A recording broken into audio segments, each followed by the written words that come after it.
Bila Nabi kahwin dengan Khadijah, Nabi sebenarnya berkahwin menjadi ayah tiri dulu kepada menjaga anak-anak Khadijah yang sebelum tu. Kemudian baru Nabi dapat anak-anak Nabi SAW bersama Khadijah. Rumah Nabi ni rumah yang ada ramai orang. Khadijah, anak-anak Khadijah, kalau kita ambil riwayat yang kata 3 orang, campur Nabi dah 5 orang. Khadijah menghadiahkan Zaid ibn Harithah sebagai hadiah perkahwinan menjadi hamba Nabi SAW. 6. Nabi dijaga oleh Ummu Aiman, watak ibu yang merupakan hamba Abdullah, ayah Nabi, yang ditinggalkan kepada Aminah. Kemudian Aminah meninggal, mewasiatkan Nabi kepada Ummu Aiman ni. So Ummu Aiman ni juga sama Nabi SAW. Nanti Ummu Aiman ni Khadijah yang akan sponsor wedding dia. Nanti suami dia meninggal, dia dapat anak nama Aiman, sebab tu dah beri Ummu Aiman. So dia dan Aiman anaknya pindah masuk rumah Nabi juga SAW. So rumah Nabi tu ada ramai orang. Rumah Nabi bersama Khadijah bersama Khadijah. Dan rumah tu sebenarnya baru je di-discover pada tahun 90-an daripada penggalian di kawasan pekarangan Masjidil Haram. Satu buku diterbitkan, tajuk dia The House of Khadijah. Archaeological finding menemukan rumah sebenar Khadijah bersama Nabi SAW tu. So rumah tu besar, ada banyak room, ada banyak bilik. So maksudnya zaman Nabi SAW pun orang tak cakap pasal rumah tu lagi? Ada, tapi setelah rumah tu dijual, dibeli dan seterusnya, ditinggalkan, lama-lama dia hilang traces tu. Faham. Dan construction dan pembesaran yang berlaku ni telah memakan banyak ruang yang dulu tu adalah rumah-rumah di sekitar Kaabah tu. So seorang arkeologis tu dia baru je terbitkan, ada kat YouTube pun ada video yang dia buat pembentangan tentang findings dia tu. Dan adakah anak-anak Siti Khadijah radhiyallahu anha pun masuk Islam? Betul. Masuk Islam Masuk juga? Islam, Dan ada kisah signifikan juga diorang ni? Tak banyak yang diceritakan, hanya ada 1-2 nama yang kita akan jumpa sekali lalu. Sebab sahabat Nabi ni sebenarnya beratus ribu orang. Yang kita kenal ni kurang daripada 1,000 orang. Less than 1%.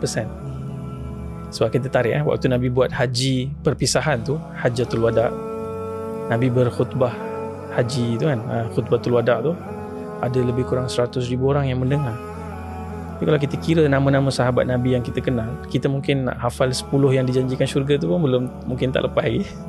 Tapi kalau kita tengok riwayat hadis, nama yang disebut dalam peperangan tu, kita mungkin nak sampai 1,000 tu pun kita tak, mungkin tak sampai. Ada yang mungkin kita tahu nama je, tak tahu apa kisah dia. So kita sebenarnya tahu sangat sedikit sahaja kisah orang yang betul-betul berada di lingkungan Nabi SAW. Ramai lagi ni, yang lain ni kita tak tahu.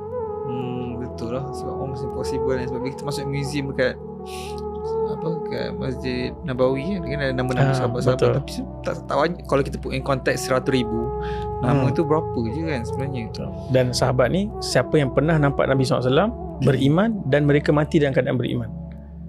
Ada yang masuk Islam, keluar Islam zaman Nabi SAW ada Kalau kita ingat peristiwa lepas Nabi wafat, benda pertama yang Abu Bakar perangi apa?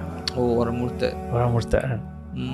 So dia masuk Islam, tapi keislaman dia mungkin pura-pura, mungkin tidak ikhlas. Tapi bila Nabi wafat, dia kemudian sampai ada Nabi palsu lah, dia claim Nabi palsu kan. So maksud Nabi palsu ni pun boleh jadi sahabat juga sebelum tu lah. Dia maksud dia kenal Nabi, dia beriman dengan Nabi SAW, tapi bila Nabi wafat, dia kata, aku yang jadi Nabi sekarang. So dia adalah situasi yang seperti itu. Kalau kisah favourite Nabi SAW selepas kenabian, selain daripada Taif dan menerima wahyu? Susah nak kata satu yang favourite, tapi yang paling mungkin emotional lah, ataupun suka untuk direnungkan melalui waktu-waktu yang susah, adalah kisah selepas perang Hunain. Sebab kisah tu kompleks. Nabi SAW ketika dihalau, diseksa di Mekah, Nabi diterima oleh orang Ansar di Madinah kan. Nanti lepas Nabi menang, Nabi dapat tawanan harta di Hunain tu sejauh mata memandang. Tawanan harta di Hunain? Kita panggil tawanan harta. Panggil apa? Harta perampasan perang. Harta Ghazwah tu kan? Ghazwah tu Nabi simpan lama sebab Nabi tak nak ambil harta tu. Nabi nak pulangkan kepada orang Bani Thaqif ni, orang-orang Taif. Perang Hunain maksudnya perang yang berlaku selepas Fatul Mekah. So dia sebelum Uhud? No. Selepas. Oh, sebelah Fatu bukan last kali. Last kali. One of the last. Okay. Itu perang dengan siapa? Dengan Bani Thaqif, daripada orang-orang Taif. Oh, ada Saya pernah dengar perang Hunain tapi tak pernah spesifik. So, wa yawma Hunainin a'jab ayat Quran kan. Betul. Tapi kisah dia perang dengan Bila ramai, overconfident, tiba-tiba kena ambush, counter attack. Kemudian ada sebahagian sahabat-sahabat yang setia mempertahankan Nabi SAW. Panjang kisah tu, tapi salah satu episod penting tu adalah Nabi mendapat tawanan harta perang yang sangat banyak sejauh mata memandang. daripada orang-orang Taif ni. Okay. Ratusan ribu kambing, ratusan ribu unta, emas, perak, segala macam ni. Sehingga kemudian selepas dah tamat tempoh Nabi bagi untuk mereka consider terima Islam, Nabi akan pulangkan harta ni, tapi mereka tak terima. So Nabi mula mengagihkan harta ni. So bila Nabi mengagihkan, kalau fikir seniority dan fikir orang yang paling deserve lah, paling layak untuk terima harta rampasan perang ni, tentulah orang-orang Ansar yang dulu waktu mereka pun miskin, mereka terima Nabi dan support Nabi kan. Tapi Nabi ambil harta-harta ni, Nabi bagi dekat Abu Sufyan 100 ekor unta. Abu Sufyan kata, untuk anakku Rasulullah, Nabi bagi lagi 100 ekor unta. Oh, untuk anakku yang seorang lagi, Nabi bagi lagi 100 ekor unta. Kemudian datang Safwan, baru masuk Islam sehari dua, Nabi bagi 100 ekor unta. Orang-orang Quraisy Mekah ni yang dulu perangi Nabi, yang sakiti Nabi ni, yang orang Ansar selamatkan Nabi daripada perbuatan mereka ni, orang Ansar mula bercakap-cakap lah.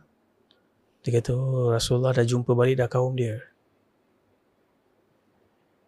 Dia bagi semua harta ni dekat orang Mekah je, dia tak bagi kat kita. So bila cakap-cakap ni mula tersebar,